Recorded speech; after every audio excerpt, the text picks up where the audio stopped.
दोस्तों आज का वीडियो काफ़ी ज़्यादा इंपॉर्टेंट होने वाला है क्योंकि फ्रेंड्स मैं लेकर आ चुका हूं 20 बहुविकल्पी महत्वपूर्ण प्रश्न जो कि आपके सोशल साइंस के अंतर्गत पूछे जाते हैं। तो इनको आपको तैयार कर लेना है जो कि अब बोर्ड एग्जाम की दृष्टि से काफ़ी ज़्यादा इंपॉर्टेंट होने वाले हैं। तो चलिए सबसे पहला क्वेश्चन है आपका, निम्नलिखित में से कौन सा आंदोलन महात्मा गांधी ने नहीं चलाया था। महात्मा गांधी ने कौन सा आंदोलन को नहीं चलाया था? असहयोग आंदोलन को, या सविनय अवज्ञा आंदोलन को, या चंपारण आंदोलन को, या डी में है आपका खिलाफत आंदोलन को। तो यहाँ जो आपका सही आंसर होगा फ्रेंड्स वो डी हो जाएगा क्योंकि महात्मा गांधी ने खिलाफत आंदोलन नहीं चलाया था।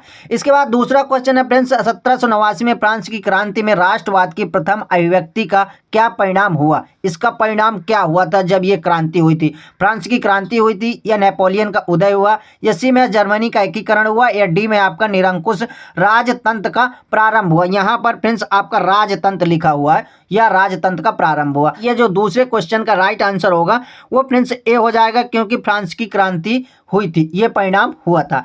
इसके बाद तीसरा क्वेश्चन है, गुलामगिरी के लेखक हैं। गुलामगिरी के लेखक कौन थे? तो इनमें से आपको देखना है कि ईवी रामास्वामी थे, बी में आपका ज्योतिबा फुले थे, या सी में फ्रेंड्स आपका बाल गंगाधर तिलक थे, या डी में भीमराव रामजी अंबेडकर थे। इनमें से कौन गुलामगिरी के लेखक थे? तो मैं बता दूं आपका जो राइट आंसर होगा वो हो जाएगा ज्योतिबा फुले क्योंकि गुलामगिरी के लेखक ज्योतिबा फुले थे। इसके बाद नेक्स्ट क्वेश्चन है फ्रेंड्स, 1929 की महामंदी का प्रमुख कारण क्या था?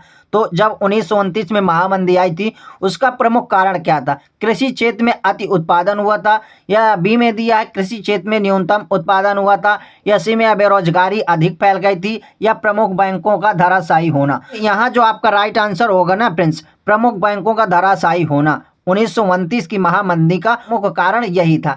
इसके बाद फ्रेंड्स देख लेते हैं आपका 5वां नंबर क्वेश्चन है, यही नीचे दिया हुआ है, श्रीलंका में निम्नलिखित में से कौन सा समूह अल्पसंख्यक में आता है? कौन सा समूह आता है? तमिल, या फ्रेंड्स ईसाई, या सिंगली, या डी में आपका मुस्लिम? इनमें से कौन सा समूह आपका अल्पसंख्यक में आता है? तो यहाँ आपका जो राइट आंसर होगा वो ए हो जाएगा क्योंकि तमिल ही श्रीलंका में आपका अल्पसंख्यक के अंतर्गत आते हैं। इसके बाद फ्रेंड्स आपका नेक्स्ट क्वेश्चन है 6वां नंबर, जो कुछ इस प्रकार से दिया हुआ है कि 1944 में अंतर्राष्ट्रीय मुद्रा कोष की स्थापना कहाँ की गई थी? इस मतलब कौन से देश में की गई थी? ब्रिटेन में, या संयुक्त राज्य अमेरिका में, या डी में है फ्रेंड्स आपका भारत, और सी में आपका फ्रांस? तो मेरे हिसाब से फ्रेंड्स जो आपका राइट आंसर होगा 6वें का वो हो जाएगा बी। यहाँ आपका राइट आंसर बी हो जाएगा। तो 1939 में अंतर्राष्ट्रीय मुद्रा कोष की स्थापना संयुक्त राज्य अमेरिका में हुई थी। इसके बाद फ्रेंड्स आपका 7वां क्वेश्चन है, भारत में संघीय व्यवस्था है क्योंकि यहाँ शक्तियों का विकेंद्रीकरण, या यहाँ शक्तियों का केंद्रीकरण, और सी आपका संविधान लचीला होना, और डी में उपयुक्त इनमें से कोई नहीं। तो जो 7वें का राइट आंसर होगा फ्रेंड्स वो हो जाएगा आपका ए, यहाँ शक्तियों का विकेंद्रीकरण हुआ था। इसके बाद 8वां क्वेश्चन है, निम्नलिखित में से कौन सा संघीय राज्य नहीं है? तो कौन सा संघीय राज्य नहीं है? तो यहाँ आपका राइट आंसर सी हो जाएगा, दिल्ली आपका संघीय राज्य नहीं है। इसके बाद 9वां क्वेश्चन है, निम्नलिखित में से किस व्यवस्था के लिए राजनीतिक दल आवश्यक शर्तें हैं?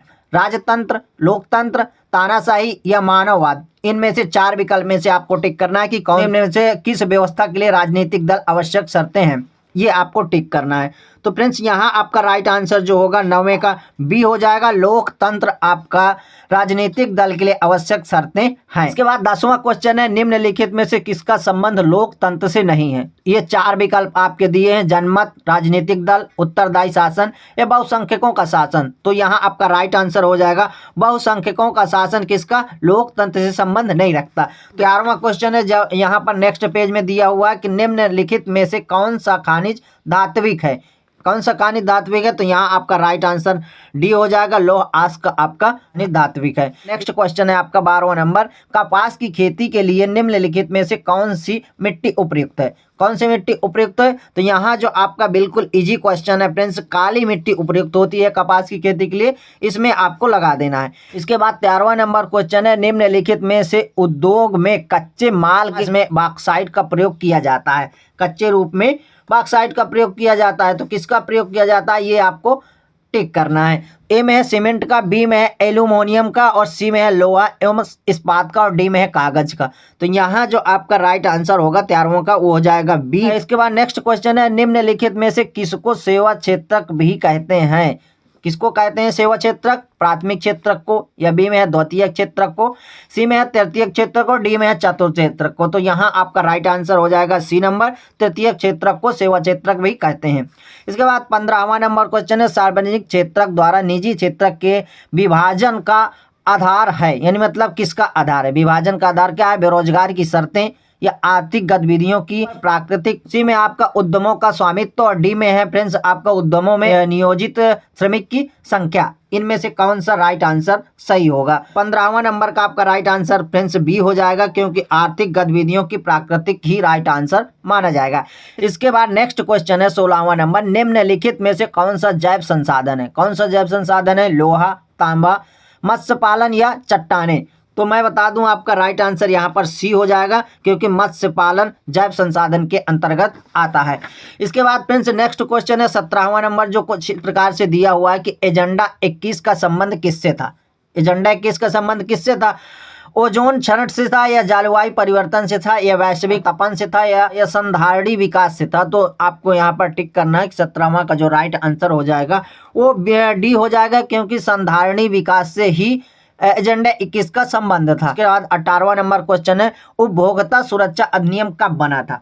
कब बना था? 1980 में बना था, या 1900 में, या 1986 में, 2001 में? तो यहाँ पर जो 18वां का राइट आंसर होने वाला है ना, वो फ्रेंड्स सी हो जाएगा कि फ्रेंड्स उपभोक्ता अधिनियम 1986 में बना था। इसके बाद 19वां नंबर क्वेश्चन है, बांग्लादेश के ग्रामीण बैंकों की शुरुआत कब हुई थी? या 1960 में, या फ्रेंड्स 1990 में, या 1970 में?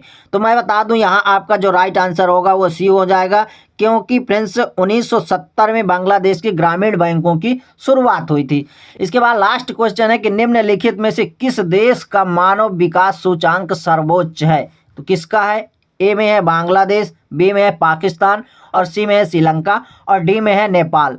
तो इनमें से 4 देशों में से फ्रेंड्स पूछ रहा है कि निम्नलिखित में से किस देश का मानव सूचांक सबसे सर्वोच्च है? किस देश का है? बांग्लादेश का है, पाकिस्तान का है, या श्रीलंका का है, नेपाल का? तो यहाँ आपका राइट आंसर होने वाला है वो होगा डी, नेपाल का ही सर्वोच्च सूचांक, मानव विकास सर्वोच्च सूचांक है।